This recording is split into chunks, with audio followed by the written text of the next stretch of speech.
I'm James Foster, co-director of the Institute for International Economic Policy, or IIEP, which in normal times resides on the 5th floor of the Elliott School of International Affairs at GW, where I can see the State Department, the Federal Reserve, and the U.S. Institute of Peace just outside my window. With me today, at least in spirit, is Sabina Alkire. She's facing technical difficulties from Bhutan.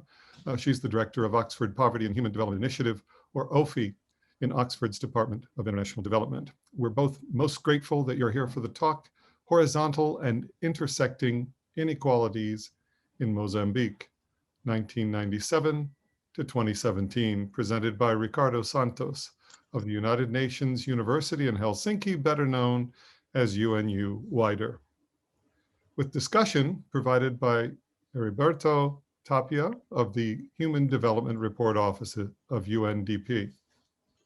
Thank you both for being here today. As we mentioned last week, the series highlights the work of colleagues in the UN system and other key international organizations contributing to the development and practical use of multidimensional measures to improve people's lives.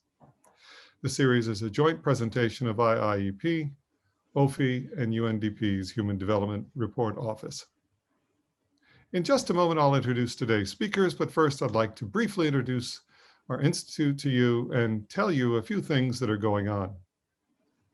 IIEP supports research, enhances teaching and learning, and convenes nonpartisan discussions of the key questions facing the international community.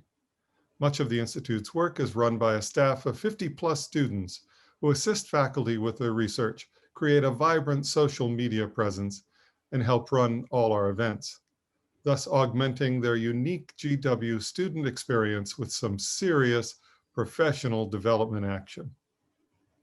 This is a busy week at IIEP, starting with today's event and continuing tomorrow, Tuesday at 12:30 our time, when IIEP affiliate Michael Barnett presents his latest book, Humanitarianism and Human Rights, A World of Differences. The following day, Wednesday at 9, in our Envisioning India series, former Deputy Director at the WTO, Harsha Singh, discusses India's trade policy with Elliott School Dean Alyssa Ayres, economist Judy Dean, and former Indian Commerce Secretary Rajiv Kher. On Thursday the 22nd, a neighbor visits IIEP when the IMF presents its April 2021 World Economic Outlook. Later that same day at 5, Steve Killalay joins IIEP from Down Under to discuss his newest book, Peace in the Time of Chaos, with HDRO Director Pedro Conceição and GW's National Security Studies Program Director, Matt Levinger. This is a special episode of our Rethinking Capitalism and Democracy series and is being co-sponsored with OPHI and HDRO. Last week in the present series, Sama Sleiman of UN-ESQA and Xavier Moncero of UN-ECLAC had a great discussion of the revised Arab Multidimensional Poverty Index. Next, the series will bring David Stewart and Sola Engelbertsdotter, UN at UNICEF, on the policy and advocacy use of multidimensional poverty measures, with Gonzalo Hernandez Licona from MPPN to discuss. If you miss any of our events, you can watch them synchronously on our YouTube channel, IIEP GW. Now about our speakers today. Ricardo Santos is a research fellow at UNU-WIDER and is coming to us from Mozambique, where he's studying labor markets, poverty, and inequality, and specifically the transition from schooling to the labor force.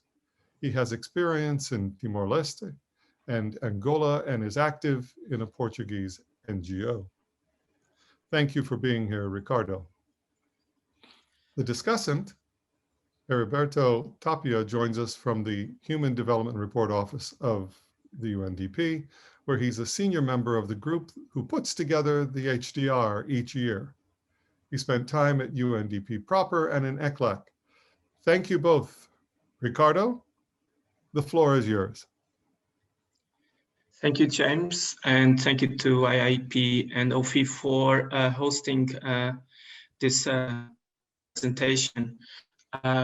The study that I'm going to present is co-authored with Eva Maria Egger from also UNU-WIDER and Vincenzo Salvucci from the University of Copenhagen. And in this study, we focus on looking into horizontal and intersecting inequalities in Mozambique. While the analysis of inequality has been an object of study in the country, less so on when we're talking about group inequality. So we wanted to look into and to open at least the floor for a deeper analysis and setting the ground of what are the facts on those aspects of the recent development of the country. So let me see if I can move exactly. So this study seeks to add to research on inequality in least developed countries, namely in the country of Mozambique. So what we're trying to do in this study, and I'm going to present briefly at least some of the aspects. So we measured and mapped indicators of between group and within group inequality along geographic lines, namely among provinces and along the urban and poverty divide, and then also along the ethno-linguistic identities. Then we sought to identify possible intersecting inequalities by measuring between group inequality along the joint provincial, urban, rural ethno-linguistic identities. Finally, we tried to identify possible heterogeneous evolution of group inequality between 1997 and 2017 among the country's 11 provinces. We feed into and we try to complement literature that exists on poverty and inequality and vertical inequality in Mozambique, conducted by UNU-WIDER in great measure, and with some of work by my colleague Vincenzo Salvucci and also Eva Maria Egger, but also Carlos Gradin and Finn Tarp. And then more generally on aspects of group inequality and looking into horizontal inequality as an outcome, and also specifically on this dimension of intersecting inequalities. So when group identities intersect and trying to find whether, as it's being the warning, this intersection actually increases the severity of inequality in Mozambique. The data that we use is based on census data from 1997 and 2007, and also the 10% sample of the census 2017.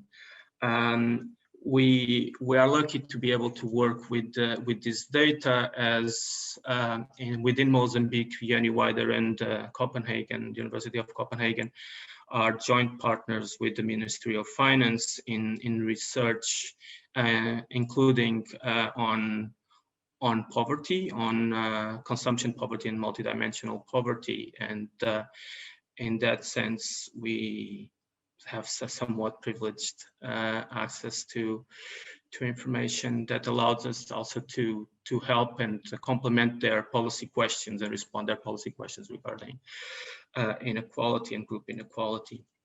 So what we do here is that we identify households' identities, province, rural, urban, ethno-linguistic, and where ethno-linguistic identity is determined through the main mother language spoken in the household. We calculate here wealth inequality, and to do so, we base ourselves on the Multidimensional Poverty Index that the Ministry of Finance, their National Directorate for Political, Economic Policy and Development, so this the NPED acronym that you have there. So we basically are using the same multidimensional poverty index that they use. We tweak it a bit, and I will show you how we do that to then measure wealth. And what we calculate is the half squared coefficient of variation, so the general entropy measure 2. The reason why we use this one and not others is, for one, they share with the Gini most of the very good properties as an inequality indicator. They also then have one advantage on the Gini because they allow for decomposition. Then the reason why we are actually forced to use the GE2 is that some of the values of our index are zeros, and basically that blocks the possibility of using other general entropy measures. We complement this analysis with a regression analysis. I'll be showing now some results. So first of all, and before showing it, let me just share with you how we calculate the wealth index. And as I said, we basically based ourselves on the Multidimensional Poverty Index as used by the Ministry of Finance of Mozambique and has presented by Eger, Salvucci and TARP 2020. The indicators that we use so they would be usually considered to be deprivation indicators. So schooling, child schooling, sanitation, water, electricity, radio, walls, roof, and floor. And here we very close to Alkire and Foster in the methods. And the adoption of these indexes. The main difference here is that instead of signaling one if the household is deprived, we're basically signaling one if the household is endowed with those. But for the sake of coherence with the measurements that are conducted by the Minister of Finance of the country, we are using the same criteria for schooling, child schooling, sanitation, water, electricity, radio, walls, roof, and floor. And also the weights that are used are the ones used by the Ministry of Finance of Mozambique. Has an added advantage because since we are using on 3 sets of data from 3 different years with 2 decades separating the most extreme ones, that these weights are the same and basically facilitate comparability. So some early results, and the first one that we see is that we find 2 dynamics on 2 sources of diversity in the dynamic of vertical inequality. For one, both Gini and the GE2 decreased from 1997 to 2007, and that was a positive evolution, but it has reversed slightly from 2007 to 2017. Now, that's what we see in the first graph. In the second graph, what we see is a second indication of diversity, and that's a regional diversity. Because while that evolution that we see in Mozambique is shown there, it's shown. And if we, for the sake of helping you see from left to right, we're moving southward. So Niassa and Cabo Delgado and Tete actually are the northernmost provinces, but Niassa, Cabo Delgado, Nampula, Zambezi, Tete moving down, Manica, Sofala. So Tete, Manica, Sofala, and Zambezi are considered to be central provinces. Inhambane, Gaza, Maputo Province, and Maputo Cidade are southern provinces of the country. And if we actually contrast between so left from Tete and Manica, right from Manica, we do see that there is also a signal of diversity where the increase in inequality only seems to be happening in the northernmost provinces. So when we looked into between provinces, Lorenz curves, they do suggest a very mixed information. And for the sake of trying to showcase this better, so this line is 1997. It's mostly in biggest part of the Lorenz curve graph. It's actually the one closest to full equality, but when we find it closer to when we go and closer to higher levels and from the 80% onwards, they seem to be switching from, and actually 2017. So the richest provinces seem to be getting closer to each other, while the every other province seems to be a little bit farther away. So next slide. This is confirmed when we decompose, and what we see here in the decomposition is that, so first of all, the decrease is happening from 97 to 2007. But what we already noticed is that that decrease is being driven by within provinces inequality, while there is a continuous increase in the prevalence of between provinces inequality. So if we look into the share between over total, we do see it's an increase from 21% to 40.5% in the share of group inequality on total inequality. And that's a first signal that we already find between provinces. So trying to look into that and what's going on, it's important to add some information, some context. And the first that I would like to share with you is on the graph to your left, the share of urban households. You can see that there is a general increase in urbanization. So the share of urban households is increasing in the country and in all the provinces, except on Maputo Cidade, because it's a full urban province. It's also important when we think about, and we're going to talk about ethno-linguistic inequality, that thinking about whether that can be driven by be caused within provinces and increase inequality amongst groups within each province, or it can actually be have a big component that comes from between province inequality, and that would be because if there's low migration, and other than in the main southern provinces of Maputo province and Maputo Cidade, we find actually very low migration, and mostly, as we show in the paper, it's mostly regional migration.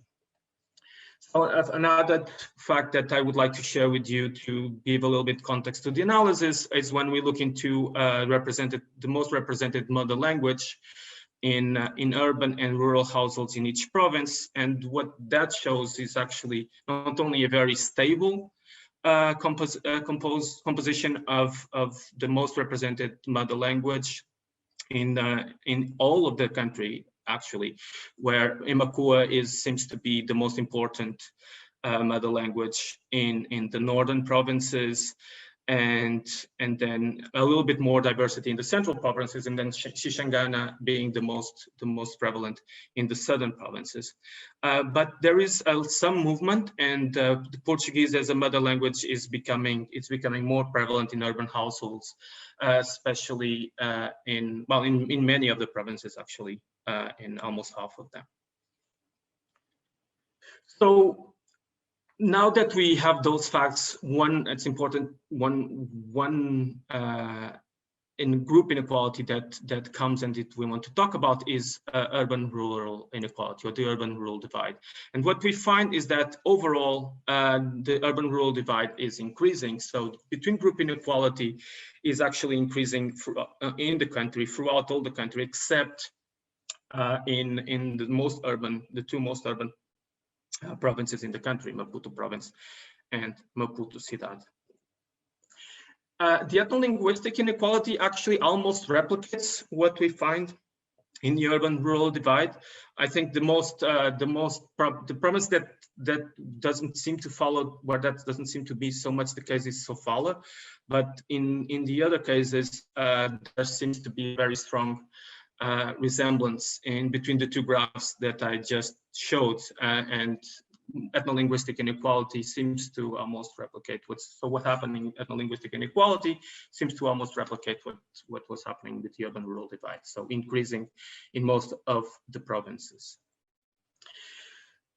So what does that mean about intersecting inequalities? So the first signal that we tried to find and look at was running intersecting group Lorenz curves, and bearing in mind that what we are comparing here, so this is not vertical inequality, this is group inequality, and so basically what we're comparing here the group means, and these are basically Lorenz curves for for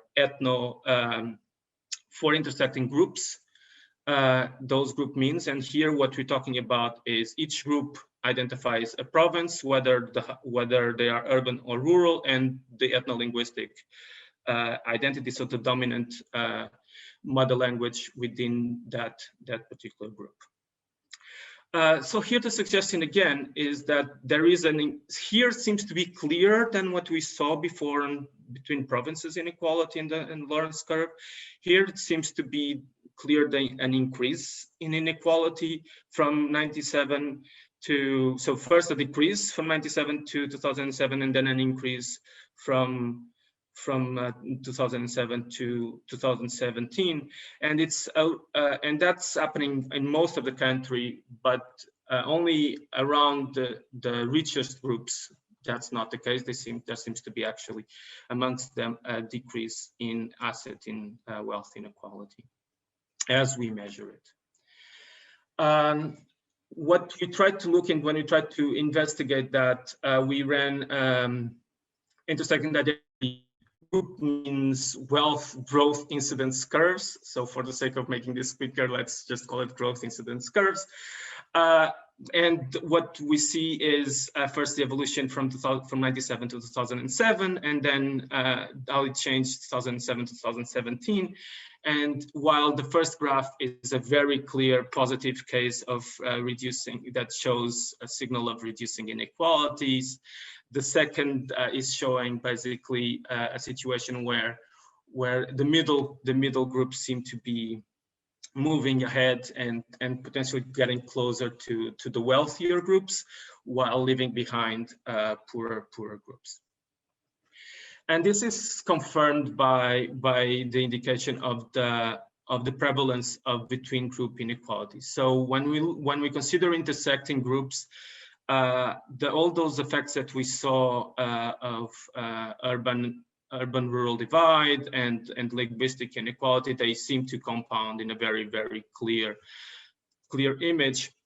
And they seem where basically the prevalence of between group inequality seems to be increasing, and quite significantly in the north and center, while well, let's say again north of Tet, so Tet, Zambezi, Nampula, Cabo Delgado, and Niassa, those northern provinces where it seems to increase a lot, then it seems to be a little bit, the increase seems to be mitigating a little bit in Sofala and Inhambane, and actually reversing in the most urban provinces of Maputo Provincia and Maputo Cidade. So trying to dig in a little bit more into this, what we did is we sought to establish causality. We sought not to establish causality. Allow me to correct this from the start, but we sought to go a little bit deeper, and by regression trying to see which factors are correlating more with average wealth levels. And basically we run each identity and then the interactions of all the identities, and then a final variable that we control for, and we have the beta 8, is whether the language that household has is the main language in the province. So to control whether it's the case that those households of the most prevalent mother language in that province are getting an advantage, or on the contrary are getting a disadvantage. So for reference, we use as the base category the urban Portuguese speaker as a mother language from Maputo Cidade, and this is the most privileged group in the country in the three data sets. So I'm just going to talk about summary insights of the regression analysis, and the first is that there is a strong suggestion that the urban-rural divide has a significant role. It's actually very, very strong, and if you look into the tables, I'm also happy to share with you in the discussion and talk about and go through them. But you'll see that it's very significant, not only at an average at the mean national effect, but then in each of the provinces and when it interrelates with provincial identifiers.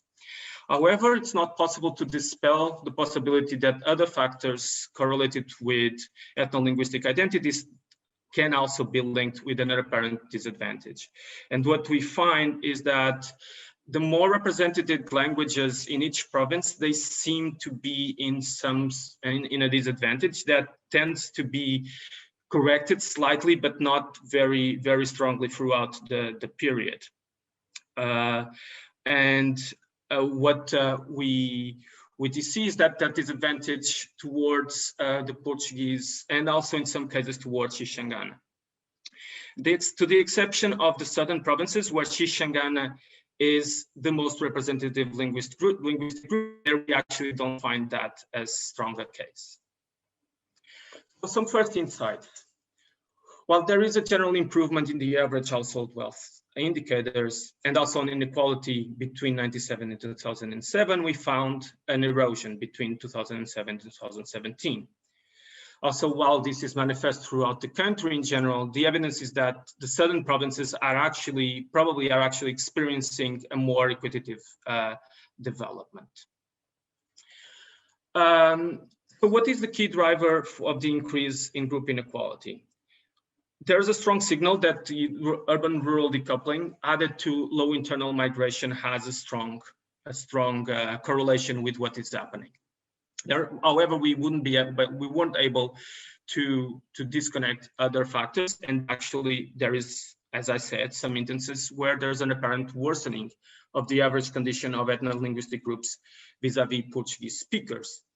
And in some previous, there is some previous relative advantage of Xixangana speakers. So that shows, for instance, in 1997, it seems to be mitigating a bit. But that's not necessarily the case against, so that relative advantage of Xixangana against Portuguese speakers seems to be mitigating a bit, but that's not necessarily the case of the Xixangana advantage regarding the locally dominant ethno-linguistic group. I wanted to clarify one thing, because one could easily think that the Portuguese speakers that we're talking about are white Portuguese speakers that basically former descendants of the former colonizing power in the country.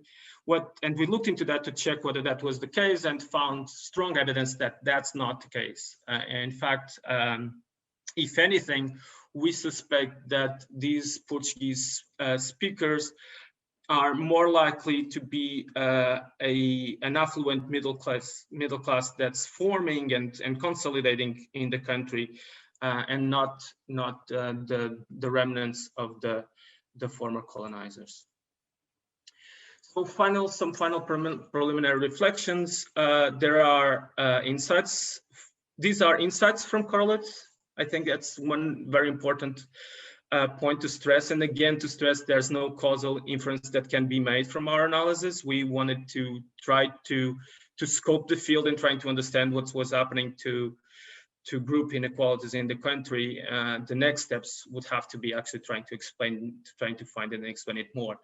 However, the signals are there, and the differences in average wealth between groups, if perceived, may feed grievances. And that's a warning that we get from the literature. So they should be better understood so that underlying causes can be addressed. And that's the remaining question, the big remaining question. So what may be the underlying causes? This study itself doesn't really respond to that question. If anything, makes it the point that we actually need to look into those. And one first step might actually be to look into the different types of wealth and see whether we have group inequalities in each of them. So on home conditions, on education, and on other public services. So basically decomposing that equation. We did a very, very liminar first attempt to look into this, and we find, at least running the regressions, that there seems to be the factors that drive different levels of home conditions, education, and the public services are different. So they deserve each one of them an analysis on their own. And that's it for now. This is the presentation. I look forward for the questions and discussion. All right, great. That was a lovely, compact, and clear presentation. Really want to thank you for being so efficient and so clear. I'm going to turn it right over to Heriberto. I have a couple of questions or comments myself, but let's let the official discussant get to Heriberto. Thank you, James. Thank you, Ricardo. Congratulations on the paper. I will share some slides. Well, this is a very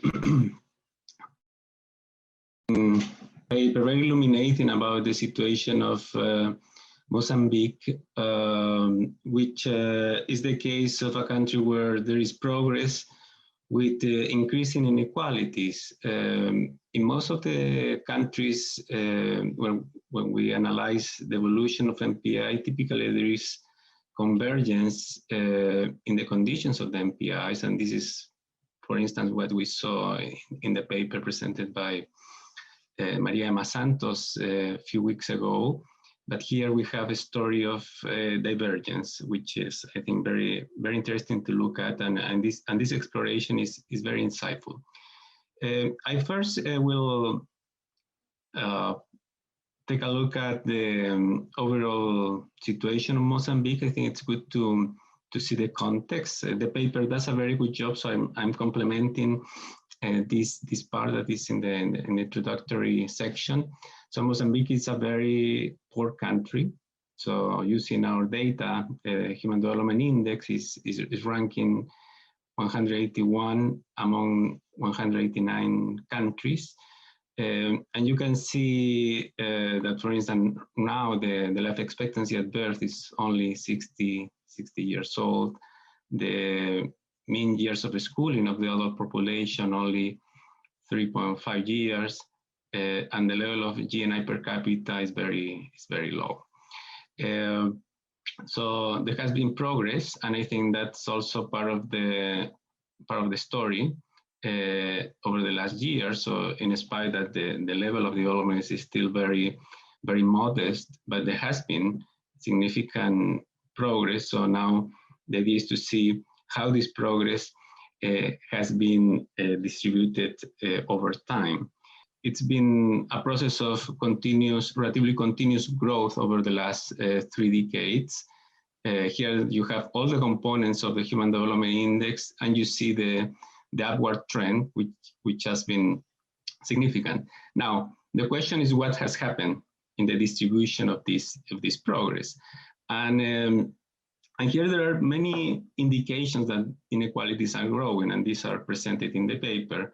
One comes from the behavior of consumption inequality, the Gini, and in particular, and this is going to be important in my comment later on, in the urban part of the population, inequality has been going up, and in the latest decade. But also we have evidence coming from the MPI machinery. So here we see how the incidence of multidimensional poverty has been going down. Again, it's a story of a poor country. So from very high levels, 88% to 70+%. So, but there has been a significant reduction over time. But here we see how there has been divergence in the sense that those areas of the countries that were better positioned with lower levels of poverty in, let's say, 2009, has been the one that in turn has experienced the greatest reduction. So this is the case of urban, for instance, in comparison to rural, and this is part of the story of this paper.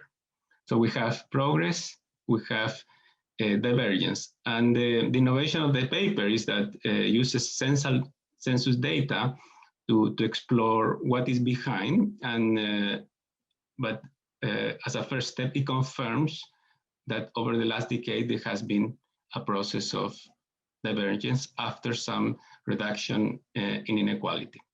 So now, my main comments are going to be about the connection between the growing intersectional inequalities and the growing urban-rural inequalities. So one of the conclusions of the papers is that they are mirroring each other. So it would be interesting, and this is a question for Ricardo, is whether we can extract some lessons from this. So is it the case that urbanization is becoming an important development policy, because all of the components in the household wealth index, in a way, ideally, are very related with what we call urban progress, right? So the access of services, schooling, sanitation, electricity, and certain conditions of in houses. This doesn't have to be the case. So in many other places, we have urbanization in very poor conditions. So the question would be, is it the case that in Mozambique, urbanization is being well aligned with the development indicators? So we have this very strong connection. A second question or point that I will raise, and this is more technical. It's about the use of the inequality measure. So the paper uses Gini and the generalized entropy. So these are relative measures that are applied to a bounded variable, this household wealth index. So there is a big difference of using these measures to unbounded variables like income versus using it to a bounded variable. So I guess, for instance, for Maputo City, you will have a bunch of ones in the sense that most households probably will be scoring at the top. So that certainly limits the ability to capture inequalities. And as a matter of fact, what you have is that there is some sort of upper bound with respect to the level of development represented by the household wealth index. So it's it's impossible to have high inequality when if you have an average of 0. So all of them should be scoring 0. And at the same time, if all of them are, if the average is 1, is because everyone should be scoring 1. So inequality has to be very small. So in the middle, you have a space for greater inequality. So one question would be to see to what extent this effect is determining some of your results. So that doesn't have to, that doesn't mean that you have to correct things, but I think it would be good to visualize this, because it will give you the opportunity to enrich a little bit the interpretation. So it might be the case, for instance, that the story of more balanced growth in Maputo City it doesn't have to do necessarily with a reduction of inequality. It's rather that these inequalities are not growing because what we are measuring, there is no further space to grow. And here just let me put together 2 figures about, these are from the paper. So one is that it's showing precisely that Maputo province and Maputo city, the very strong declines in inequalities, some of them going to close to 0. And on the other hand, we have that in terms of consumption inequality in urban areas is going up. These are precisely the most urbanized areas of the country. So here we have 2 stories. So now I don't think these are contradictory stories. I think they are complementary stories. So my suggestion or my question, it would be whether you think that it would be important to precisely emphasize that it might be the case that what you are capturing in terms of inequalities is just one part of the story because of the definition of your measurement. So I'm gonna stop here. Congratulations again, very, very interesting paper. Heriberto, thank you so much. Really appreciate those great insights. As I turn it back for a second to the speaker, I want everyone who's out there in the audience who has a question or a comment they would like to make to be thinking about it. You can put it in chat. You can hold your hand out through the reaction feature here. Meanwhile, I'll go back to the presenter, Ricardo. Thank you, Heriberto. Those are really, really great questions and great comments. And I find myself in a very high, let's use a word, convergence with what you said.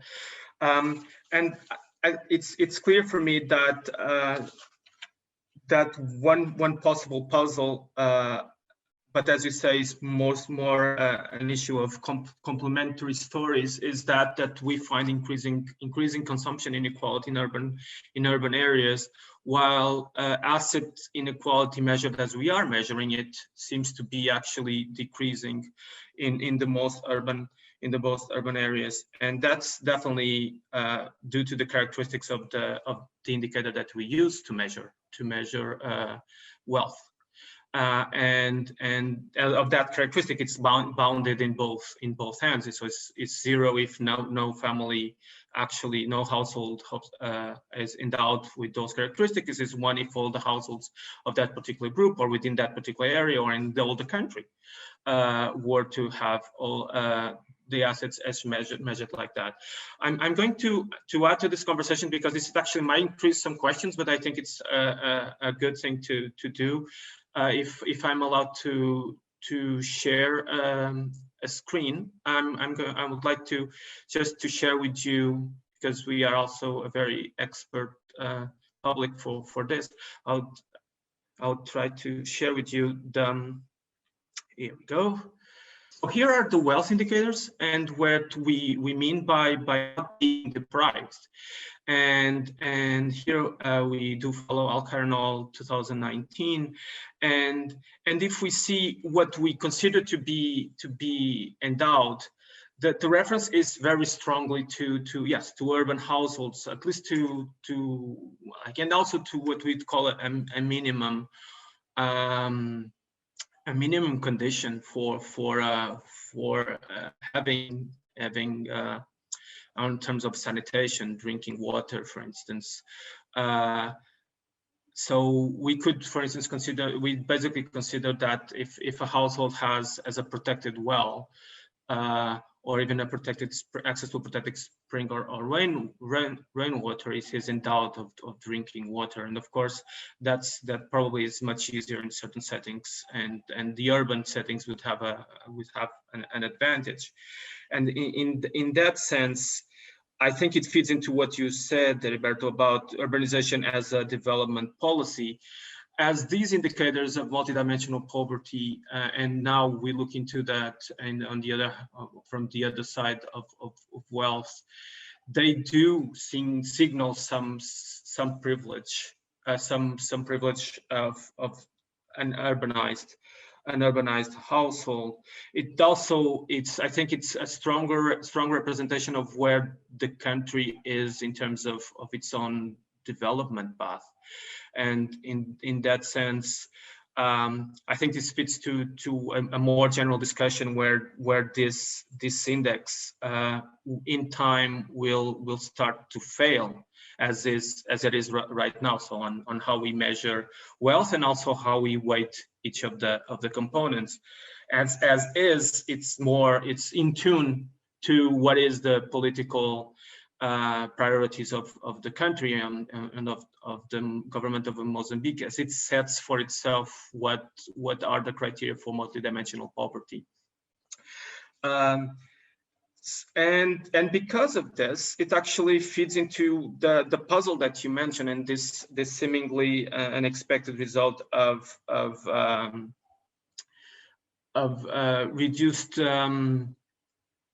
reduced asset inequality while we have increased consumption inequality in urban areas, and that's because we actually not, we're not telling the full story.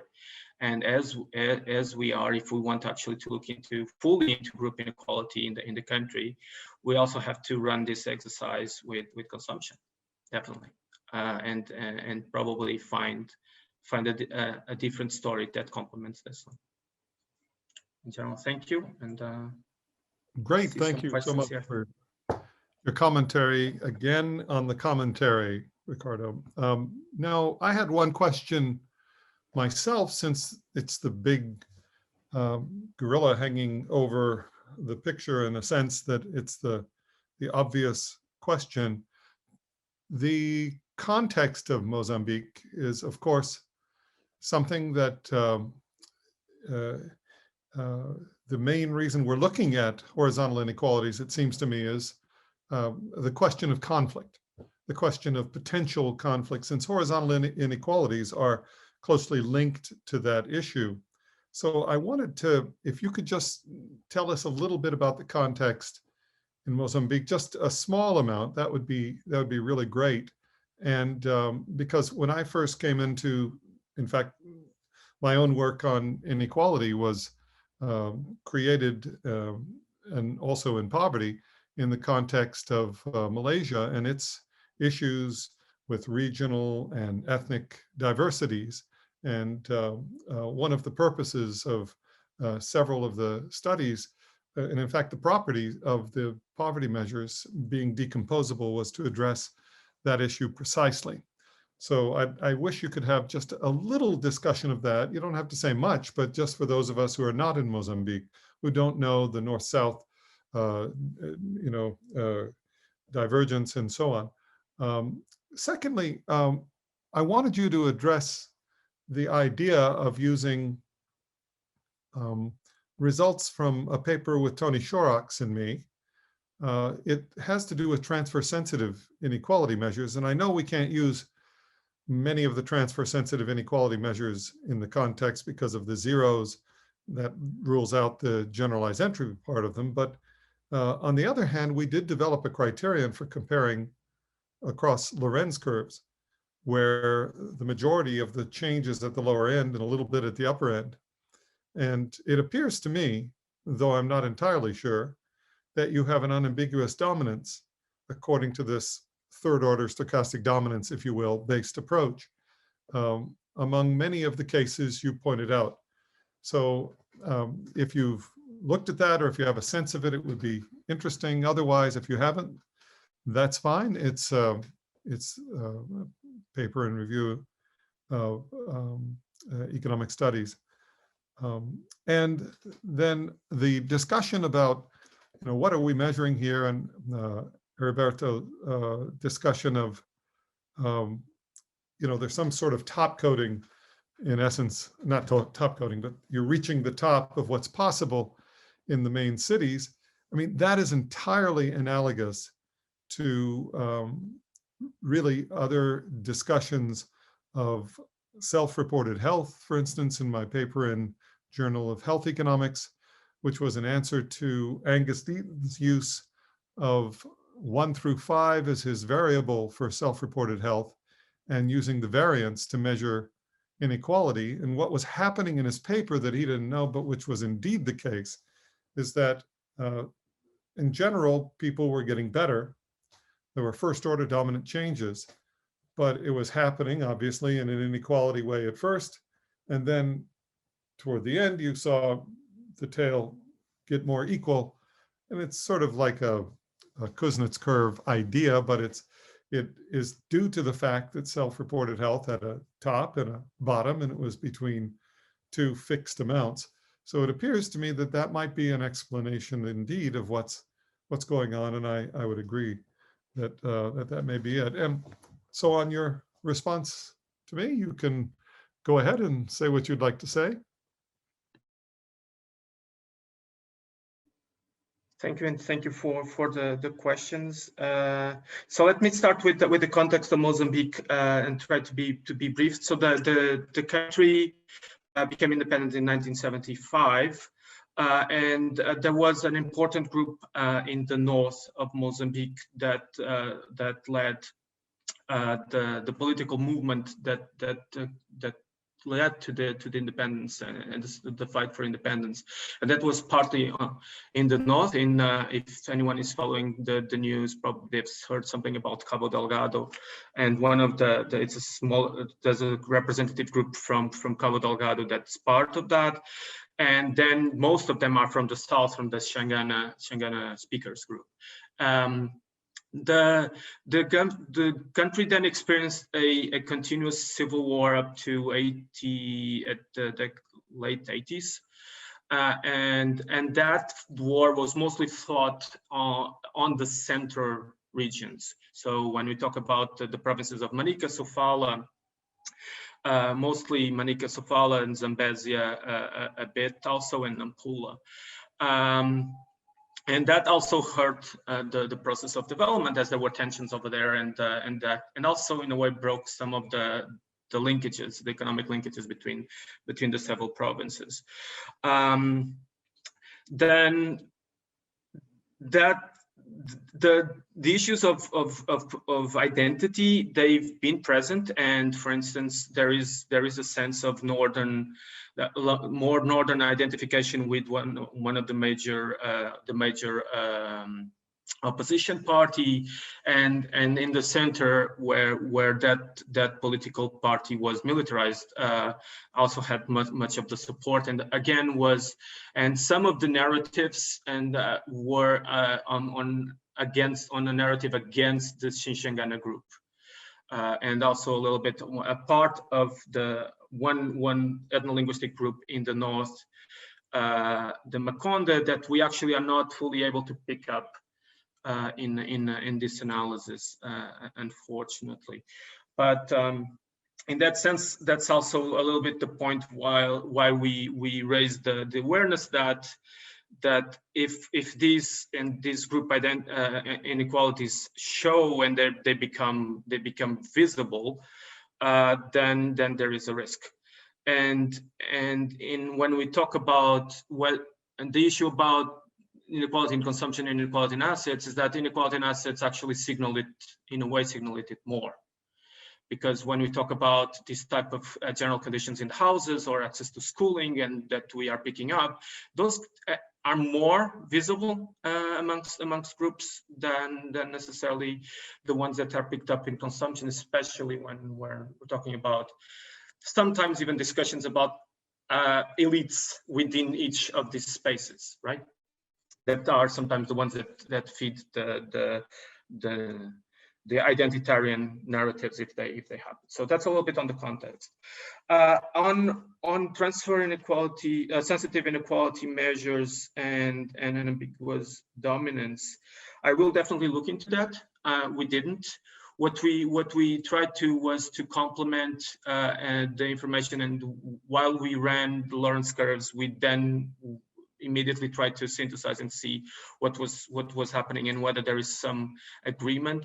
And definitely the synthesis, I think, indicator being the G2 that we were using would actually reinforce that signal, that despite sometimes so when we were looking on some parts of the Lorenz curve were closer to equality, some parts of the Lorenz curve were further from equality. So there was this dominance, but the synthetic indicator was kind of directing us to what was the dominating in terms of the signal. That being said, the bounded nature of this indicator, again, tells us, has a role in this. So we really have to be aware of that. So as you mentioned in self-reported health, this is the same situation.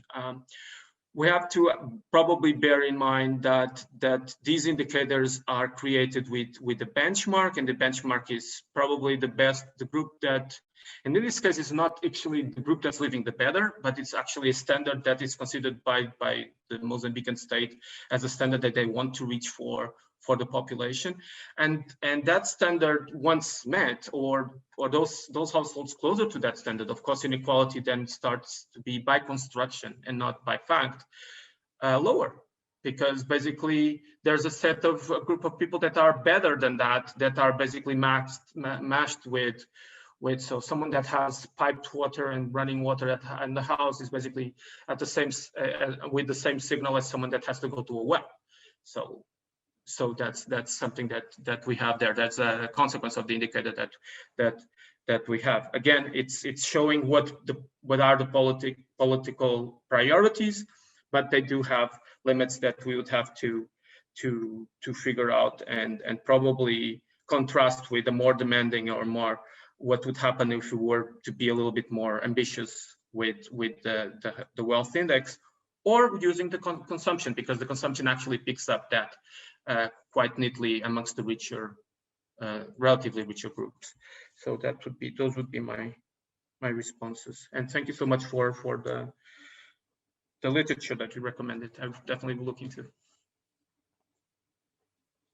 My pleasure. And I wanted to push it over to a question from Kansun, who you can see in the chat. It says, how's the robustness of the specified regression when the dimensional cutoffs change? So do you have any robustness results on, I guess, both directly and also in terms of after you run it through the regression? So just a few, maybe some robustness results. So we're working on that aspect on robustness. So what we tried to look into was first of all, in early steps, we were thinking we could try and test with different general entropy indicators, and then we realized that we can't, because basically we have the zeros that lock us into one. The cutoffs tend to be here. I think the general idea, we could think about that. Here we don't pick up cutoffs because we basically are not cutting off. So we're not saying the household is poor or non-poor based on a particular K. We are reversing the question, and therefore it wouldn't make sense to have to block that household. So there's not a situation where is it poor or non-poor according to a combination of assets where they are deprived. Here we're basically considering whether they are endowed in all of them or in some of them, and that's basically the full measure, the full range of that comes into the discussion. If I could think about what could be a way of thinking about the robustness, that would probably here be on us going a step before that, and it's when we classify a household as endowed or not according to qualitative, our assessment of, and probably would have to look into that table and refine ourselves and think about what would it mean if we were going to step further, a step up, and say we no longer consider that this household is endowed because it doesn't have running water in the house. So we go a step forward, and that's where we make the cut, but it has to go by that. We haven't done it yet, but it's definitely a good inspiration. Great, thank you so much, Ricardo. Eva Maria.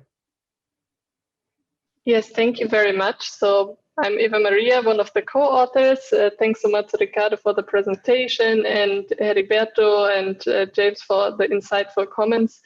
Our other co-author, Vincenzo, is also here. And yeah, I just wanted to add a few small comments that might be helpful to understand the context, but also to think about the policy implications a little bit. So one point just now, following up on the question about cutoffs and robustness. I mean, aside from the fact that for our empirical application, we don't use cutoffs, but in other applications where we do multidimensional poverty analysis for Mozambique, we find that the change of the cutoff usually does not change a lot the, let's say, ranking between provinces or regions or rural urban multidimensional poverty. So even with a lower or higher cutoff, usually the picture is very clear that urban areas have lower multidimensional poverty, rural areas higher, and the north-south divide as well as provincial differences are quite robust to these different cutoffs in the Mozambican case. And then another small point or comment I wanted to make was also that in terms of the indicator and this boundedness, that we actually capture mainly a kind of minimum standard of living, is also due to the comparability, right, of having census data from 1997, 2007, and 2017. So for example, asset ownership of different types of assets is not available in the older censuses, whereas in the newest census, it's actually possible to dig much deeper into asset ownership, which could reflect more of income and this type of more income wealth. But at the same time, I think actually for our analysis, it might be better that we have this clear interpretation of, okay, we are looking at a minimum living standard and we are not mixing together also the income dimension that would maybe come in if we would now throw in these asset indicators of ownership of all types of durable assets. But just to point that out. And then in terms of the question around urbanization, I think it's a very interesting and relevant question for Mozambique. So if you look on the map, Mozambique is a huge country, but has a very low population density. And even the cities are not that big in comparison to many other countries. And then especially for these indicators that we use, it is a lot about network investments, right? Electricity grid, sanitation grid. And so the cost benefit analysis is really, really difficult when you have such a dispersed population and you would have to do these major investments. But for example, so in terms of electricity, for example, we see a lot of initiatives around solar energy, but even there the question becomes how much you rely on big solar grid networks, or how much you target much more smaller investments that are more localized and do not rely on a big network, for example. And another thing we observed in the data that we didn't include in the study, but are thinking to explore further, is that migration is actually relatively low in Mozambique. So one thing that could in other countries, what we've observed for other countries, is that one development path is also mobility of people out of rural areas to urban areas, or between them, going back and forth. And it seems to be relatively low in Mozambique. And maybe it is related to very high migration costs due to bad road connections. But there could be something else that we would need to explore more. Yeah, thanks a lot for the opportunity. Great, that was a wonderful comment. Thank you so much for adding that in. Ricardo, do you want to build on that for a second, or should I ask my final question? Move on. Okay, fantastic. My main question is pretty simple. It says, here we are in a country that's seemingly highly polarized to an extent. We have issues that we might be able to uncover by looking beyond horizontal inequality into polarization, which is another level of measurement. So let me explain this. Inequality across groups ignores within group inequality. But polarization, as defined by Foster and Wolfson years ago, says that, having greater equality within groups actually increases polarization. So the question becomes one of comparing, going from, say, inequality measures, which switch that around the other way.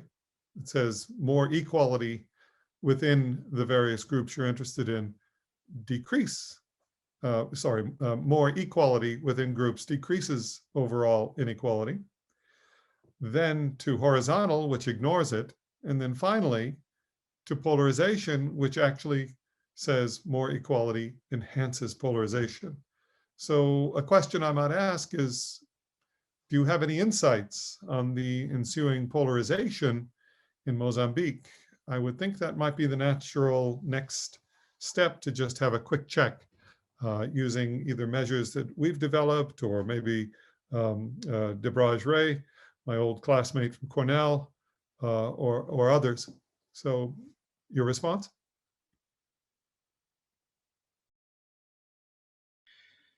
So my response is that we are actually looking into that, in terms of at one stage in terms of basic ethnic polarization. So it's not necessarily on this aspect, but on one where polarization as a concept is also discussed, and we tried to when we started looking into that. But definitely this is a step, a very evident next step on what we can do here that we haven't done yet. And definitely an excellent suggestion to go ahead and explore. So there are signals of ethnic linguistic polarization, and of different degrees of ethnic linguistic polarizations in the different provinces in the country. Well, countries that are very homogeneous ethnically, some provinces that are very diverse ethnically, but it's important to bring these two conversations together, and as you mentioned, this factor of potentially high between group inequality with strong within group inequality that leads to polarization, and that leads to a high risk, as we know in the linkages between inequality and conflict. It's definitely a step that we're going to move ahead. One of the things that I wanted to also share with you is that the fact is this is one of the first group inequality studies that was done in Mozambique. So we wanted to test the ground, because there are narratives, there are stories, the anecdotes of what's happening in the country. The north-south, so the regional inequality is a very strong aspect of that. The ethnic dimension of that wasn't clear, so there was no strong narrative either way. And one very important factor that we found in a very big country where people don't travel much, as Eva was mentioning, is that while the country is becoming apparently more unequal, while some regions of the country become more unequal, the fact that the center of power, political power, which is in the south, is apparently becoming more equal, could create a very important blind spot, and something that could be politically very dangerous. So bringing about this conversation and bringing about this evidence is also very important, we feel, to the discussion. Well, on that note, let's bring today's event to a close. Thank you so much, Ricardo. Heriberto, thank you so much for your very insightful comments, and thank you, audience, for being here with us today. We'll see you next week discussing multidimensional measurement.